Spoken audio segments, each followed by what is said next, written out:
Guess what? Monday night, Disputed Lands take on the World TV. I'm glad you could join us again tonight. Man, I've been looking forward to this one. We've been talking for a while back and forth with me and my special guest tonight. And I'm just so thankful that she found the strength and the courage to come on.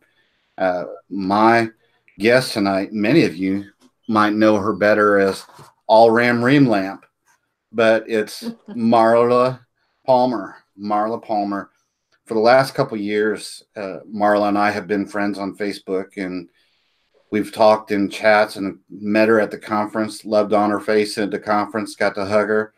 This girl helped me. She stepped up the plate and served in so many ways to help me just keep my head at the conference last year at Take on the World. Between her and Mark, keeping my stuff together because I was forever setting it down and losing it. If it wasn't for them two, I would have not come home with everything that I'd gone to the conference with. They were just such servant hearts. But tonight she's going to share her testimony with us, and I can't wait to do that. But before we get there, we got to do the normal things, and I've got to share with you the conferences that I'll be speaking at. The first one that I have the website for, there's actually 3 I'll be speaking at.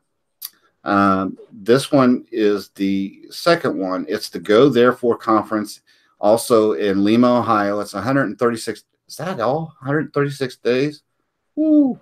But go to gothereforeconference.com, and you can get your tickets. You can view the schedule, which is now up.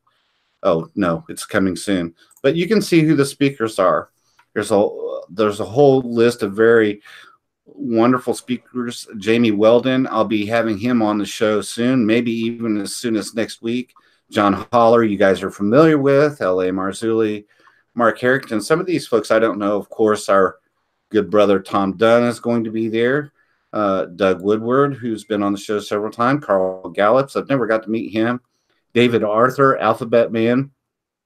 He's been on Through the Black before. He's got his own show now. Of course, Russ Dizdar, Coach Dave, Mark Trump will be there, David Paxton, of course, my dear brother, Mike Spalding. So they've got an excellent lineup. So if you can't go to the one in August, maybe you'll go to both of them. But also, of course, I mean, come on now. Take on the World 19. I mean, come on. That's like on the map. I think that's on the map. That's awesome, Audrey. That's awesome. That's on the map. I mean, this is going to be this conference has changed so many lives in the few years that it's been running now.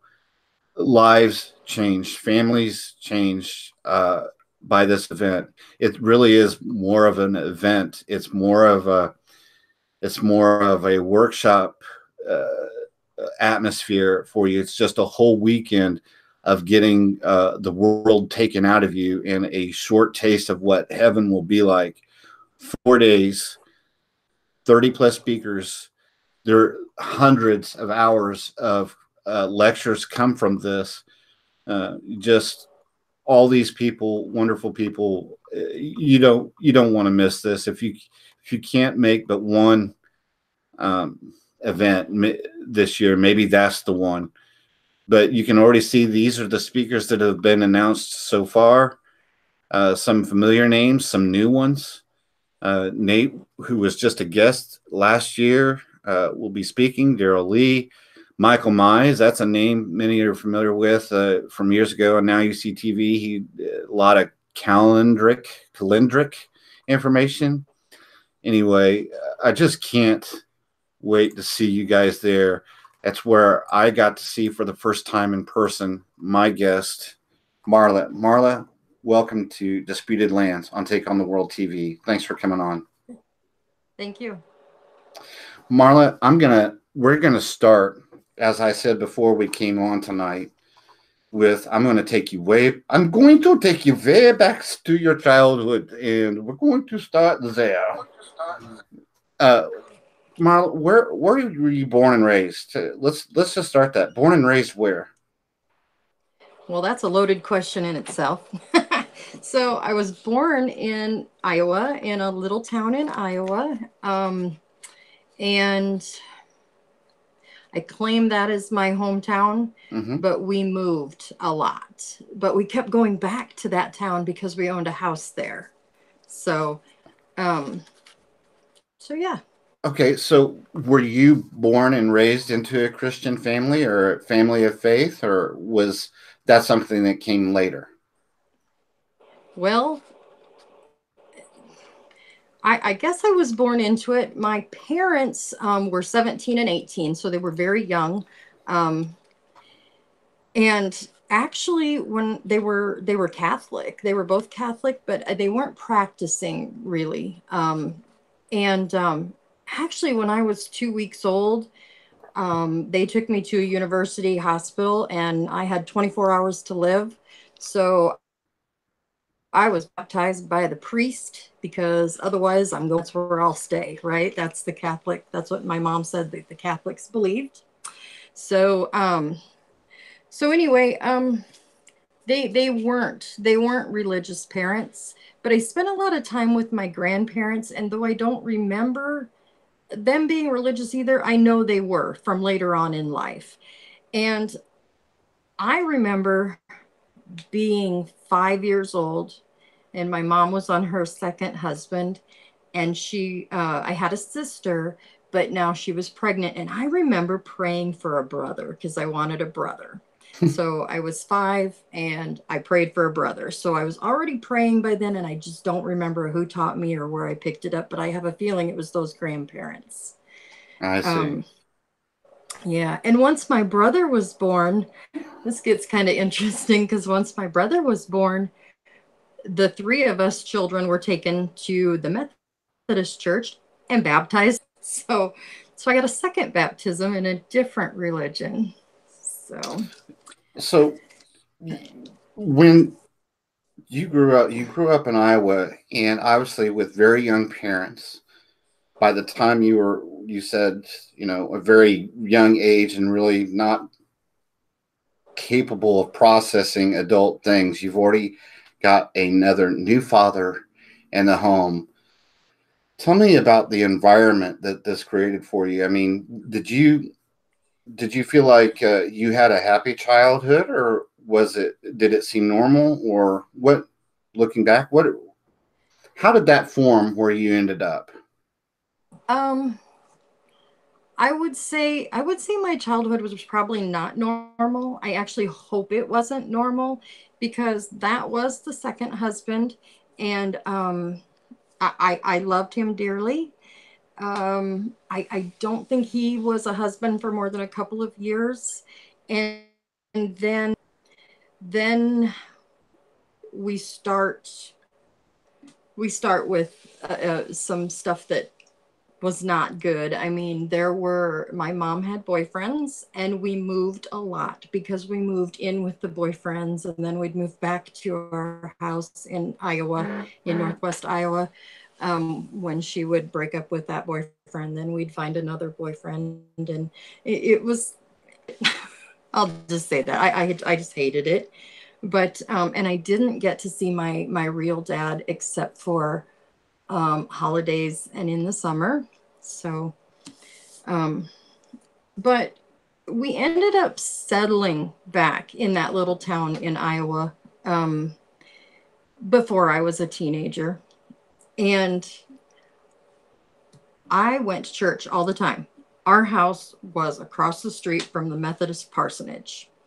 And I walked over there every Sunday morning. I walked over to the Methodist parsonage, knocked on the door, and the wife of the pastor took me to church. I mean, she was my ride to church because we were a couple miles from the church. And so I was active in the church. I went to Sunday school. I went to church. I went to church camp in the summer and things like that. Um, and actually, I think I was probably in the third or fourth grade at church camp when I said the sinner's prayer around a campfire in the middle of, church camp. So, and I think a lot of people's stories start there, right? Mm-hmm. So, But um, yeah. so when you get into the teenage years, are you were you still in Iowa at this time? Yes. Yes, I was.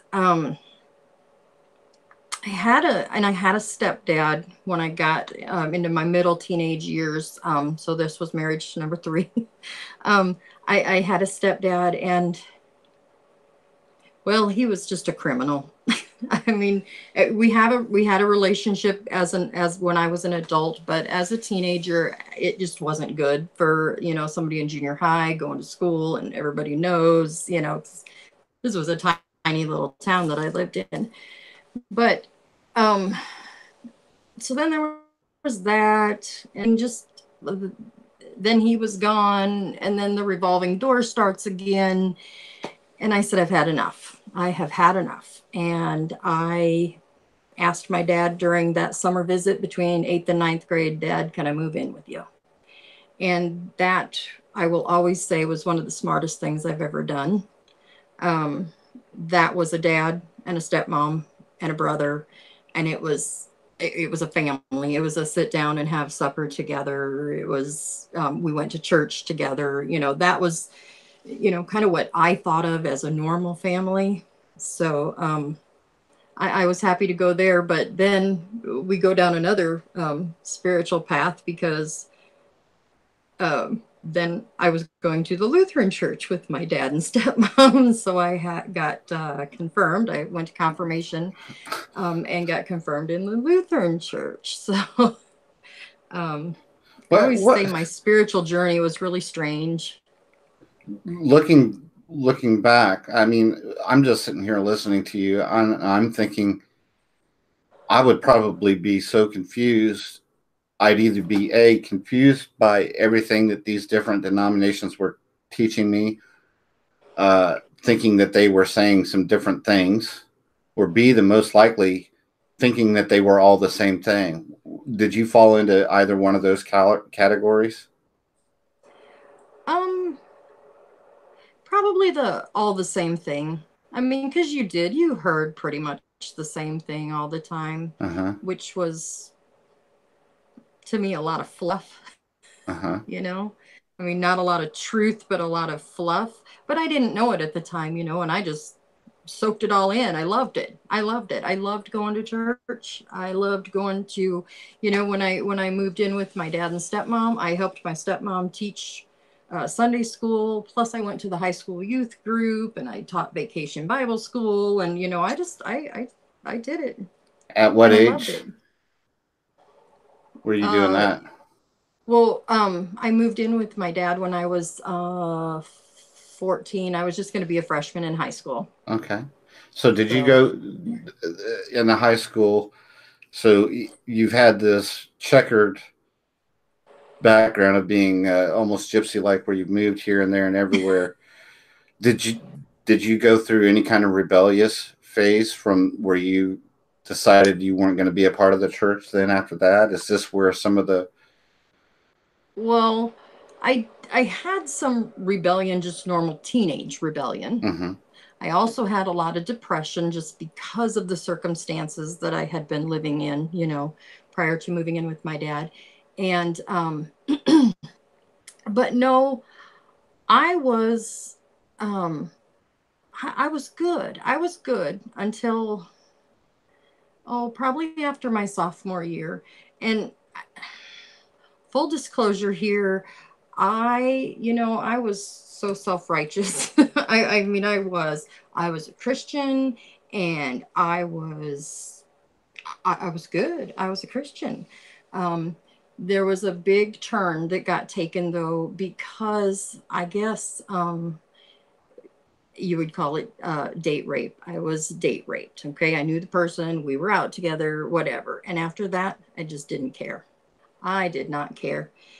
And at that point, I really just became promiscuous. Is that the word? I mean, it didn't matter anymore. It didn't matter.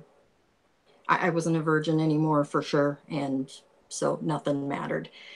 And that was about the time that I fell away from church, and because I just didn't care. So So, something like that, as traumatic as that, would I can't imagine it not affecting somebody in some pretty dark ways. Did how did how you say you became promiscuous and everything, but why? What did that experience do to bring? I mean, obviously, you're back and fully involved with your faith now, but how how hard? I'm trying to frame this in a way that is correct here. How did you go from being raised in a church to this and not caring anymore to finally coming to your own faith? Because up until this point, what I have heard is you've had the faith of others put into your life and you operated mhm. there okay. But how do you go from something like that to your own faith? I mean, was it a recent event? Because I've only known you for a couple of years. I don't know how long before, I've known you that and what's happened in between. What happened in Right. between there and these last couple of years? What has that journey been like to come out of that, overcome that, and how does one even get there? I mean, I So, hear what you've been through, and I'm thinking, uh, that's that's. I mean, you said it in a couple of sentences, but that's some hard, dark stuff. I mean, you don't just come out of that. and of course, you're not even getting the whole picture because this is my testimony, not my life story, right? Mm-hmm. And yeah, that's a few hours long and terribly dark, and we don't want to go there. So, Okay. anyways, so to answer your question though, so I was just naughty, I guess is the word I use. Naughty, promiscuous. Yeah, don't try not to even remember that stuff very often.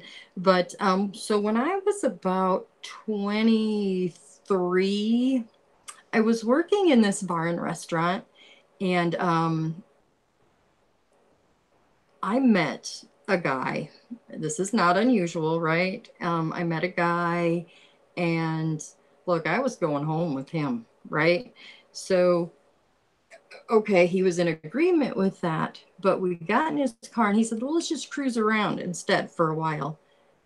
He witnessed to me for like 2 hours.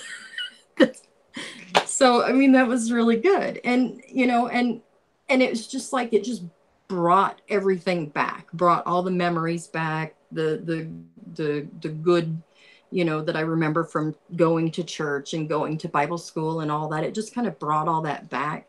And he invited me to church. And of course, I had oh, I don't want to go to church. All they want is your money, la la la, and trying to make an excuse. And he said, no, just try it. Just give my church a try once. And I'm like, all right. And I think that was the next day. so, um, so I went to his church, and it was an open Bible church, and I had never experienced anything like that at all. I mean, you go from Methodist, Lutheran, which are very okay. We're singing this hymn today. We're gonna tell this Bible verse, to this loud singing, standing up, dancing if you wanted to, and he didn't just read the Bible verse, he explained what he was reading, and I'm like, whoa, this is awesome. So I stayed there for a while. I stayed there for a while at that church. Um, I didn't go faithfully. I didn't go all the time. Just a couple years, I suppose. I don't know, but still living the same now. But it didn't matter because there was grace, right? I Mm-hmm. still didn't have this concept of, yeah, dummy, don't do that. So, so anyway, I was 26. I was 26 when I met my husband, and We went on our first date in January and we got married in May. So it was a very short courtship and engagement. Um, so that took me to South Dakota. Still only about 80 miles from where I was living in Iowa, but now in South Dakota, because that's where he was living at the time and working.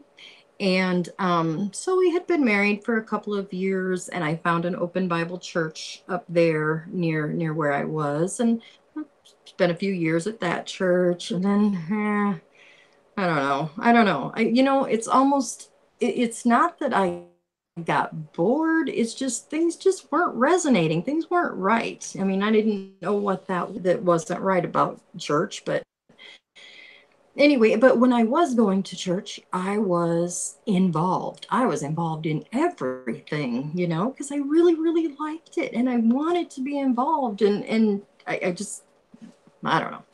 Anyway, so, so probably the biggest testimony that I have was a very, very, very hard time for me because in 2009, we had been married, 12 years by then? And I don't know. I don't know what happened. I don't know. I'm just going to say I went crazy because I feel like I went crazy. And at the time, I felt like I was crazy. And my husband and I separated. And I take responsibility for it, on it out. It was just a really weird, dark, confusing time.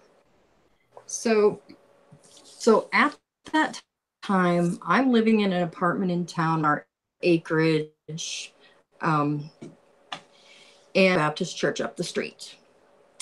And so I immersed myself in that Baptist church. And teaching Bible study. I was going to church anytime the doors were opened. I actually had a key to the church. I mean, I had just immersed myself in it, but I don't know. I don't know. I don't know what was going on in my life at that time. In preparing for tonight, I have a couple of ideas, but it's Go nothing I'm ahead. going to discuss right now. Well, Marla, go ahead. I mean, you're looking back at you don't know what was going Actually, I on. don't. Something.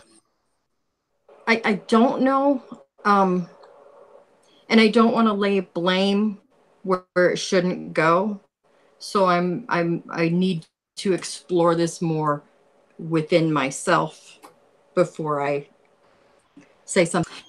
But what I will say is that there was some strange things happening.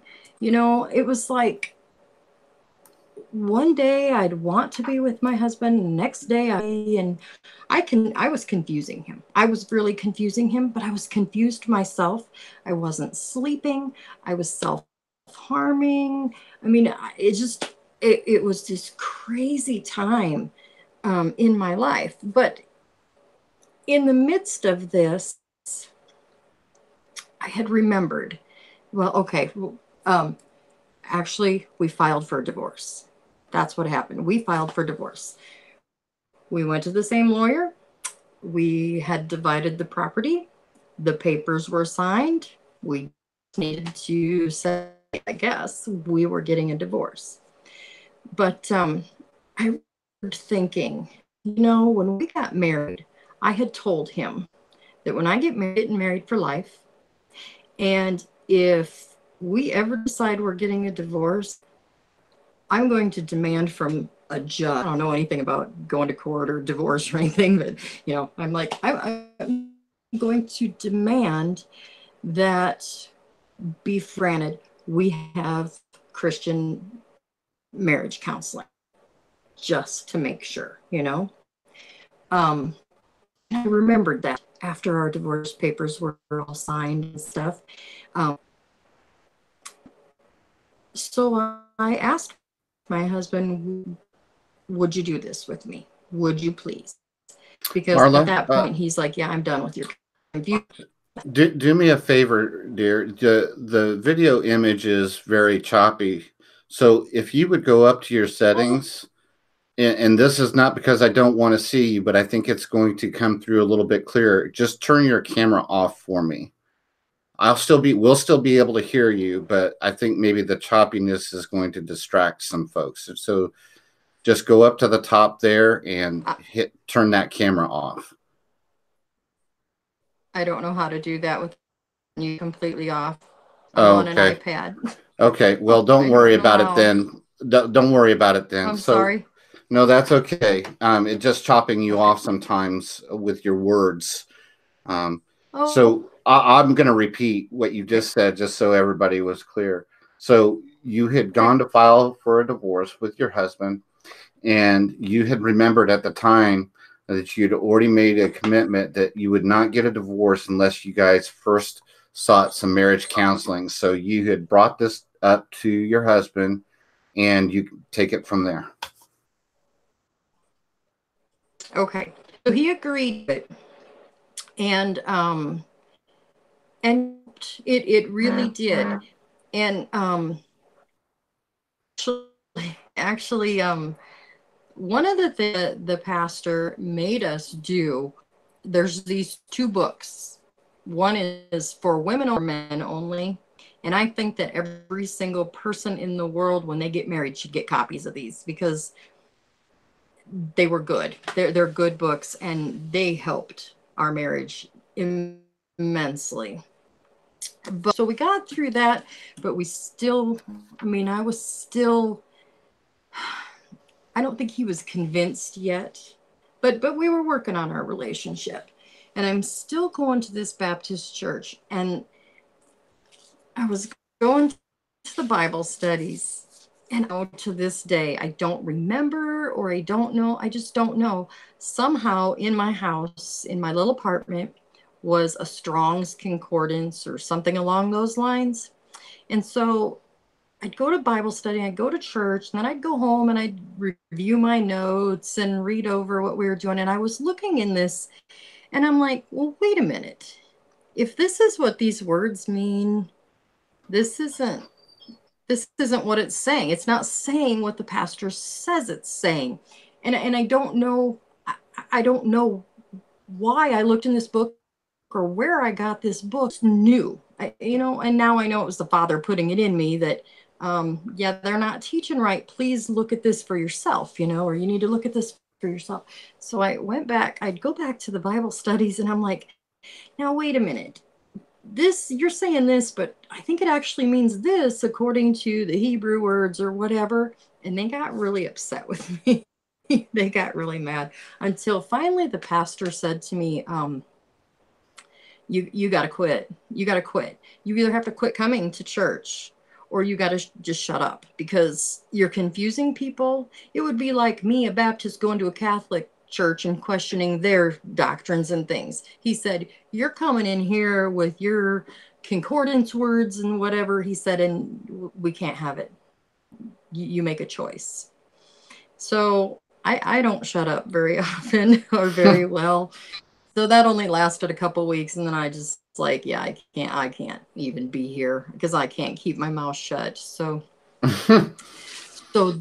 so after that, you know, I like to say, or the way I feel about it, I was in a very, very dark place, right? I was confused. I was separated from my husband. I was self harming. And this is the point where the Father decides to tell me, you need to start looking at my word the right way, not the Methodist way, the Lutheran way, the Baptist way, whatever. Um, so, so I did. And then I felt weird. I'm like, okay, I don't know. I'm reading this stuff. What they've said in church all my life is not right, but okay, I guess I'm just going to be by myself here. So I was. And the internet was around, but it wasn't something that everybody had in their house at that point. Um, So my husband and I actually did get back together, and I moved back out to the acreage, and yeah, we had dial up and it wasn't very good. So basically all I could do was read my Bible. So a couple of years later, we moved to Texas. And I was working as a hospice nurse um, the first couple years we lived here, and I had a patient, and his wife celebrating Christmas, or just, I don't know, she didn't have a tree up, and I asked her, and she said, I don't celebrate Christmas. And so I said, I, I want to ask you some more questions about that, because, here I had been reading for these couple of years, and I thought, well, I don't know about this Christmas, and so I made an appointment to, and she told me that she was going to a messianic church, a Jewish synagogue, and she kind of just led me through, no Christmas, no Easter, no pork, no shellfish, and it was like this wow moment for me, because for these few years I was by myself. I didn't know that anybody existed that believed what I was reading. I mean, it was just all me. And now here I finally had found somebody. So she and I to this day, and a few others, still do Bible studies weekly. And that really, I don't know. You hear people say that, God found them when they were at the bottom and in the pit. And I know I haven't said a whole lot, but boy, when split up, and I was at rock bottom. I was way at the bottom, and I don't know. That's where he found me, and relationship healed my marriage, and so now we've been married for almost 22 years, so that's good.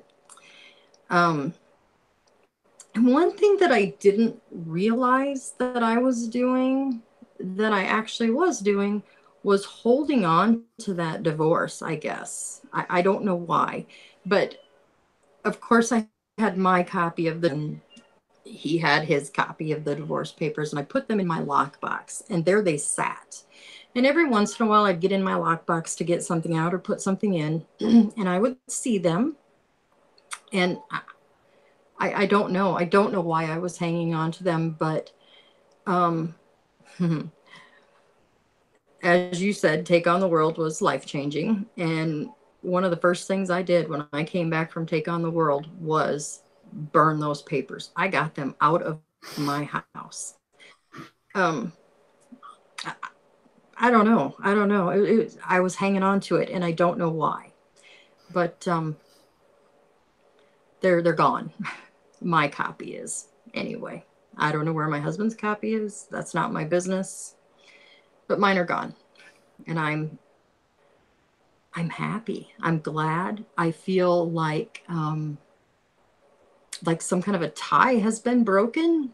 You know, I don't know. I don't know. Maybe I hung on to him for resentment purposes, or I don't know.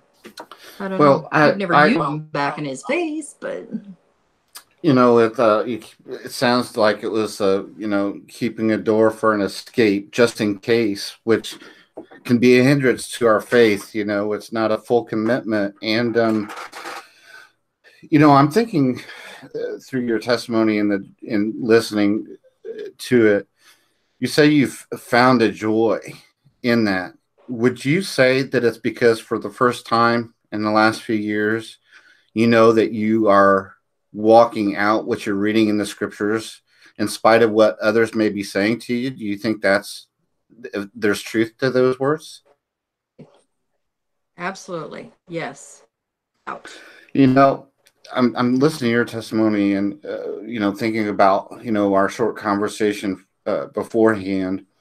And I found that to be true for myself, being born and raised in a non-denominational church, right? But most of the churches that claim to be non-denominational are really just kind of Baptist light. um, in a lot of ways with their Mm-hmm. doctrines, because they all the preachers that end up at the non-denominationals generally come out of the same seminaries that the Baptist teachers came out of, that the Lutheran teachers came out of. I mean, they all go to the same seminaries to get Yeah. taught, despite the churches that they may end up at for a large majority. But I'm saying that I had, the same setting that I grew up in year after year for all my life. These people were not only just acquaintances, they're the only people I'd ever known. They were, in fact, my family.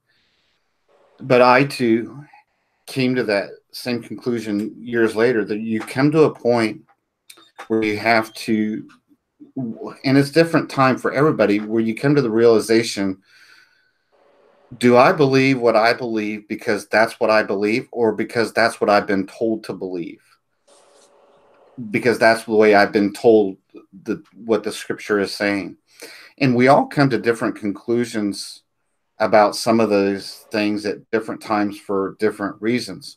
But I think the important thing is that I've heard you say is that you were reading the Bible for yourself, and these were the things, you'd mentioned some things that you had come to the conclusions on by yourself that you were being convicted of, but you felt alone in those convictions about what you were reading. And because of that, there was maybe some doubt about, maybe I'm just not reading it wrong because I don't find anybody else seeing that. And it can be a very troubling time.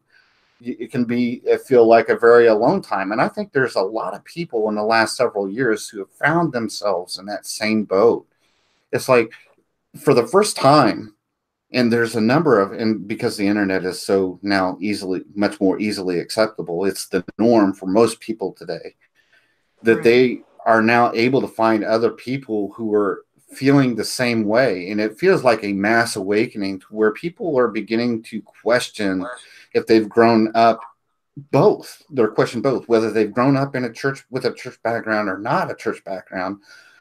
We find a lot of people who are questioning the way they were raised and the thoughts that they were had, be it being raised as atheist background and the governments, or from a church background. All of this generation finds themselves questioning the way they were raised. Many of them are coming to the first time for the scriptures and beginning to read them for themselves. And I would say, even for myself, even though it may have happened a few years before this wave, I would say so-called wave around 2009, 2010 began to occur. It was about 9 years for me. It was about 9 years before that. So I had about 9 years of, thinking that maybe I was nuts and being very much alone in that.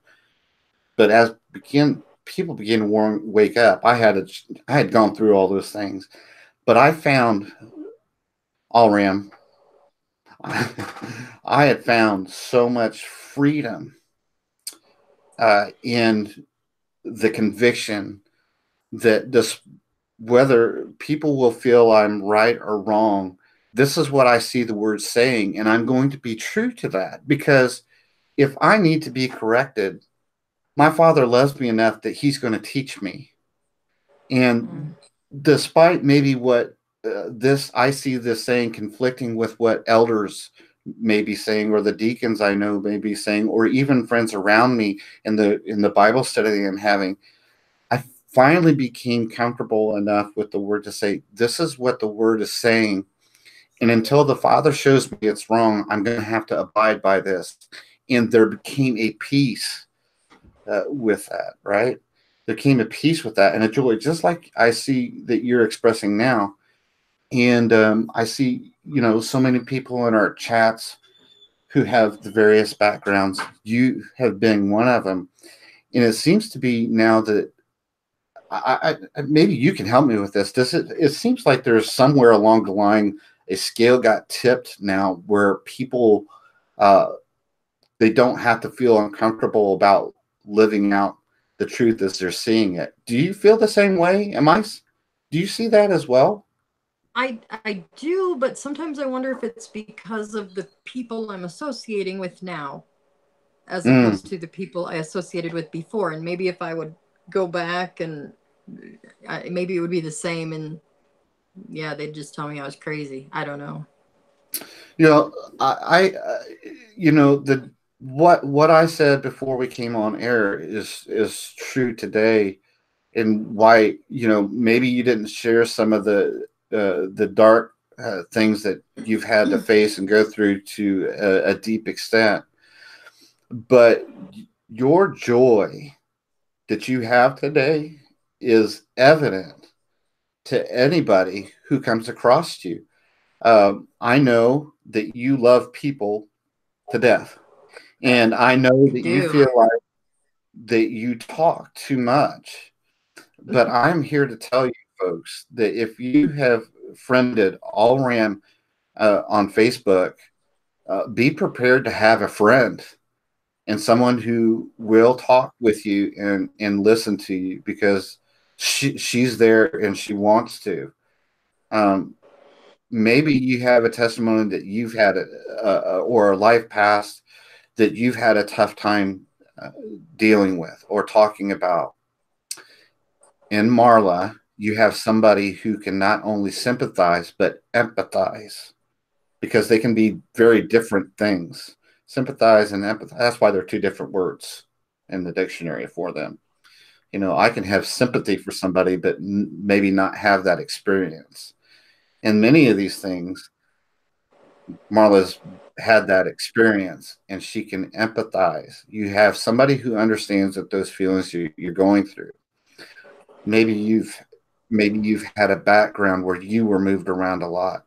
Maybe you've had an abusive uh, a background from either parents or siblings or lack of friends because I can that's something that I can sympathize and more empathize with just because my wife too, Marla, had gypsy parents. One of Mm. the things that she tells me when we got married and has been true to this day is that we will not move around. We won't. We won't do that to our children because she never had friends. She never Mm. had, she was continually going to different schools. She was continually the outsider, never knew anybody, always the one that sat to the side or in the back of school because she wasn't a part of the groups and always the castaway, always the cast out. She says, my children will not experience that. They will be involved. They will know who their friends are and they'll know them for years and things like that. I'm saying all that to say is that if someone in Marla's, with her background, can come to the Father and find joy after all these years and be and go through all those things that she had and found joy and find hope again, you can too. And maybe if that's something that you're struggling with, even right now as you've listened to Marla, I suggest that you find her. She's on Facebook, right? You don't mind me sharing that, do you? Nope, that's fine. Okay. Well, I'm gonna put you in a little bit uncomfortable spot, but you're doing your testimony on disputed lands, and you're going to be at Take on the World this year too, correct? Yes. Okay. Go to my Facebook page, and if you want to be friends with Marla and you don't know how to find her, message me. Go to Chad Schaefer's Facebook page and say I would like to talk to Marla. She's somebody I feel comfortable with talking to, or perhaps talking to and getting to know. Find me. I will connect you.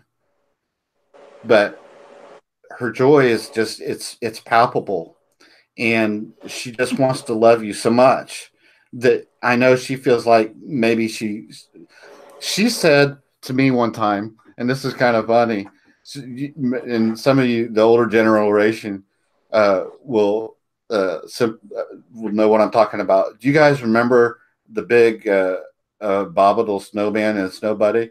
I will love you and squeeze you and call you George, and you will be my friend. She said that this was her. she, she said this is her with her friends, that she just loves you to death. If you're someone who needs to be loved to death, if that sounds so appealing to you, come find Allram. She's gonna love you. I don't want to. I don't want to take it in a direction. I want you to be able to finish your testimony, Allram. But I just wanted to share those things about you that I know um, from just knowing you these couple of years. I hope I didn't embarrass you too much. No. not at all. Not at all. What would you like people to know about you today? Oh, I know that's a tough question. Maybe you can't answer it quickly, but go ahead and take your time. What would you like people to know about you today?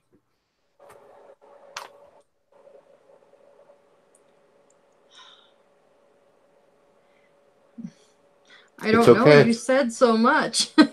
You It's said, I okay. mean, you said who I was, and that's about it. I love people. I like people. I have a servant heart, a huge one. I just like to serve. Um, I always think about this. There was a Christian artist who has passed now by the name of Rich Mullins, and he was one of my favorites. He still is. I don't know if you're familiar with him, Who- but Rich Mullins. Oh, yes. Actually, okay. So I heard a story about him once that he was. Oh, I'm so uneducated. Whatever the Christian music awards are, well, Hmm. I don't know what they're called. Dove Awards. Okay. The Dove Dove Awards. Award. Okay. Hmm. So I think he was there as a guest, and maybe he was up for a Dove Award or whatever, and like they went looking for him, and here he was in the food service line serving food, you know, because he had that servant's heart, and he just couldn't sit still and do nothing. He had to help somebody. He had to be serving people in any way that he could. And I always think about that because I can't sit still. I mean, I don't know. I was helping bring the books in and the merchandise in at Yeah, Take on the man. World, and I'm Here, helping at yeah. registration. It's just what I have to do. I don't know why. I just have to do it. Well, that's awesome. It really is, and you can see your heart. I felt, I felt your love. You know, she was grabbing my books and saying, "Hey, let me help you get your stuff before and after the conference this year." And I'm so glad you came on to share. Is there anything else that might have been left out, Marla, that you want to share at this time? We're coming up on an hour here. We've got about 12 minutes left. Is there any look through your notes there, and I'm going to look through the chat here. If anybody has a question that they may want to ask Marla, you can do that too, and I'll relay it to her. But is You there know, I anything that go looking through your notes that you wanted to share tonight that maybe we didn't get a chance to share? hmm. Oh, I had a funny story. Maybe it's only Go funny to me, but go right ahead, um, share it. so my mom and my dad got divorced when I was about 2.5 or so, and I don't have a whole lot of memories of life with my dad in the house. I was just really, really little. um but I do remember a house that we had lived in, and my dad likes to tell me this story, that he worked at this auto shop that was down the street, and he could just walk to work, I guess. Of course, that auto shop's non-existent, but he said that I got a doll. I was for my birthday or what, but I got a doll, and my doll's name was Peterson Motors, because that's where my dad worked. he said he said, "You were the most peculiar child." He said, "But your doll was Peterson Motors. You loved Peterson Motors, and that's all there was to it." And That's funny. That's funny. Well, I'm a weird I think person. I think it's important that you share that because, and here's why. I mean, you may feel it's an odd story. I think there are things about all of us that we find very peculiar about ourselves. And we think to ourselves, if anybody knew that, they would just think I'm nuts, that I'm just not right in my head. I think people know that about me now already, so I'm good with it. Um, Me but too. the truth is, all of us have those things that are peculiar about us. And part of overcoming that fear is found in the scripture. Actually, it says, confess to one another, right? Confess, it says, Yeah. confess your sins. But even within your groups, and we talked about this with Brother Nate, and I think he just came back. I think he's in the chat. Hey, Nate. We talked about this last week a little bit, is finding that close group of people that you can confess things to. And would you say that today you have a close group of friends like you've never had before in your life, Marla? Would you say that there's people you have in your life now that are better friends that you've ever had? I guess so. You guess so? I don't want to put words in your mouth. No, I do. Okay. Well, I think that it's true. True. Lenny, yeah, Kenny, maybe I do grow on you, but so do warts. That's not always good. Oh my goodness. Well, I think we're coming up here in about an hour. It didn't last quite an hour, Marla. But I want to remind people, your testimony reminds me of what Audrey has just said. There is a whole group of people like Marla that are out there because they're like Audrey. Many of you remember Audrey has been. Go to remnantonlinefellowship.org.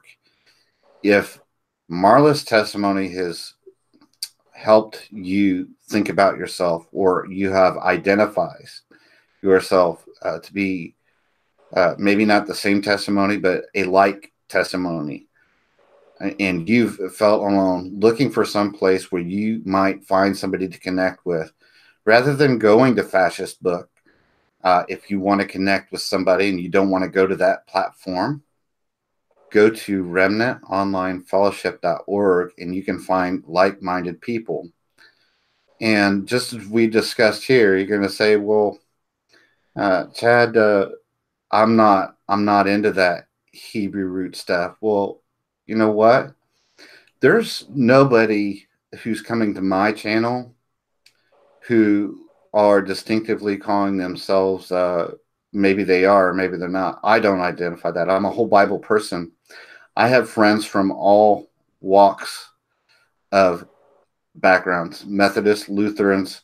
One of my dearest, closest friends today is a Calvary Chapel pastor.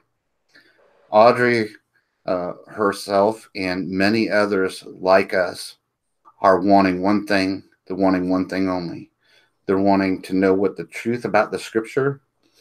They're wanting to know the truth about the world we're living in. And they want to know others who have that heart for themselves. We're not putting labels on ourselves. We're saying, this is what I see the scripture saying, and I'm listening to other people who have different thoughts about scriptures that I haven't had before. We're finding ourselves listening and giving other people a chance to say what's on their mind. And you know what? I just might learn something from them. I just might gain something from them. And it's okay, because we don't claim to have everything figured out either. That's the path that Marla's on. She's finally okay with it. That's the path that many of the folks who come to my chat, maybe you're listening to this on YouTube and you've never chat in the conference before, you've never chatted in the thing before. There's a person who came to this chat before, and maybe I know their face, but I don't recognize their name. And they're telling me at the beginning, before the start, that things that I've said have benefited you. If you're one of those people and you've had a tough time finding the courage to step out, let me tell you, Marla struggled for months about wanting to come on and give her testimony, but she knew it was something that she needed to do. Maybe that's been you. If Marla can find the courage to step out and find somebody, I'm praying that you will find the courage to step out and do this one little thing. Maybe you can find the strength to do that. Go to remnantonlinefellowship.org and connect with other people who have various backgrounds. They want to know the truth, and they want to connect with other people who are simply after the truth. And they too are listening to views outside of the scope of what they have been grown up to or raised in, or even found themselves able to be comfortable with in the past. But for the first time, we're in a wonderful day and age, Marla, where we can listen to things that make us uncomfortable because we're finding out that a lot of things that we were told growing up weren't true either, right? And maybe Right. and maybe this whole time I've been wrong. That's a wonderful thing when you can say maybe I've been wrong about this. Maybe I do need to listen to a different point of view. Go to remnantonlinefellowship.org because you're going to find a diverse amount of speakers on there that Audrey, by her conviction, has personally vetted for herself and saying, you know what, something they said has spoken truth to me. I think you can trust these people not to lead you into a way that's going to send you to hell, right? And Audrey's a good friend, and I agree with her that we can find a place to fellowship and find friends who are on a path to seeking truth. Audrey, I said her name so many times. Marla, is there anything else? I don't want to let you get away with this opportunity without saying, is there anything else on your heart or your mind you would like to share before we end tonight's Disputed Lands? What would you like people to, the ending thought that you would like people to know? Chance to preach. Um, well, I was thinking before that, my testimony's not finished, but maybe, I don't know, maybe it's finished, but I just keep learning. I don't know. We keep learning and we keep learning, right? But I don't know. Maybe because we keep learning, our testimony continues to grow and grow and grow, right? Amen. I can say amen Yeah. to that. I mean, Absolutely. yeah. My there's some things that I've been working on, and of course I've talked to you about that a little bit in chats and whatnot. But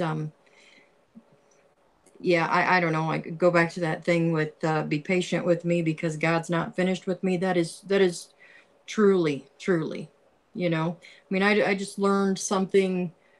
I actually learned something just a day or two ago on one of the Facebook pages, and actually it was Alan Aguirre that had Alan said something. Oh my Aguirre. God! I'm sorry. I'm in southern Texas. They That they that pronounce it different, right? Yeah, no, that's okay. Yes, Because yes. the midnight ride, he still can't get his name right either. He don't even know what his first name is. But go ahead. So he said something the other day in response to somebody about the issue was a husband and wife were not equally yoked, and I don't know. So he responded with, "Well, did you discuss this with the unequally yoked person before you acted?" And that just hit me. That hit me right here to the point that I had already told you I was doing this, but I had to sit my husband down tonight and say, honey, I'm going to do this and you're part of it. And are you okay with that? Because, I mean, that's important. We might be unequally yoked. He doesn't believe the way I believe. He says he's a Christian, and that's fine. I have no reason to question him, and it's not my business anyway. But for me to put us out there like that, I didn't even think about it until I saw that from him.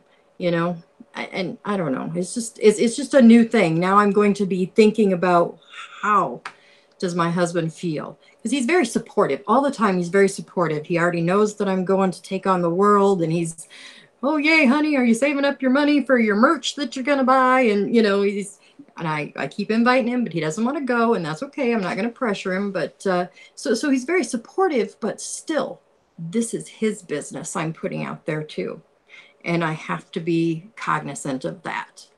And I think a lot of times we aren't. So I have to say thank you to Alan Aguirre for bringing that up and for saying that, making that comment. So, yeah. Well, Marla, I know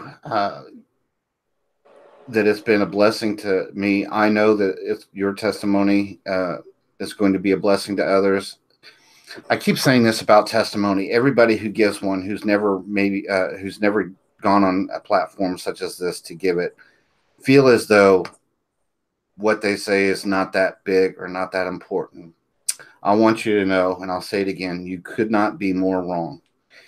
Even if one person comes across and hears your testimony and it helps them to consider their own thoughts and their own minds and their own walk with the Father, then the Father's work was done that would not have been done before. So thank you so much for coming on here, for finding the brave heart to do so. And I just think you're swell, as they used to say. I just think you're, you know, I find myself feeling bad that I can't talk to you more because of my own schedule, because I just want to love you right back. You know, I just want to hug you too. I can't wait. If you want to hug in person, come to Take on the World 19 this year. She'll be there, and get to know Marla. She'll probably be sitting at the Through the Black table, or my table, or someone else's table selling their merch, or maybe I should just set up a hug station. she might be there with her own table giving out hugs. So, you know, or just find her. But thanks for coming on Disputed Lands. I've had a fantastic time. I feel good that I can put you down in my book, that I got to spend time on Disputed Lands with Marla. Thank you guys for joining us. Until we see next week. I do not know who I have lined up next week. I keep saying I'm going to have Jeremy on him. I'll probably get on the horn here right afterwards to try to get him set up. But go to, in preparation for that, if you don't know, maybe some of you guys are already familiar with him, go to, because he's going to be on a guest soon. I'll just give him some advertisement. Jamie Walden. You can go to stevequayle.com. His book is for sale there. It's this Omega Dynamics. I know he's done several interviews. He's been on Hagman recently. I know he's been on several other programs. I can't remember off the top of my head who it were, but I'm to hear. I'll have it finished by next week. It's a powerful book. He talks about being a warrior for Christ, and man, it reminded me some powerful things. So I'll be talking to him real soon, if not next week, here real soon. So anyway, I love you guys. This has been Disputed Lands. My name is Chad Schaefer. You can go to www.thearchesofegypt.com, or you can just go to www.chadschaefer.com if you want to see my material. I have to update my schedule tonight. I'll be updating the calendar. You can always find the interviews where I've been interviewed on me. I'm still finding people say I didn't hear that. So you can go to my interviews page and you can find all my previous interviews that I've done. And until I see you next week, this has been Disputed Lands, and I will see you guys all later. High five, Marla. High five. Nope. Put it up to the camera. Oh, Over. there it is. There you go. High five. All right. See you next time.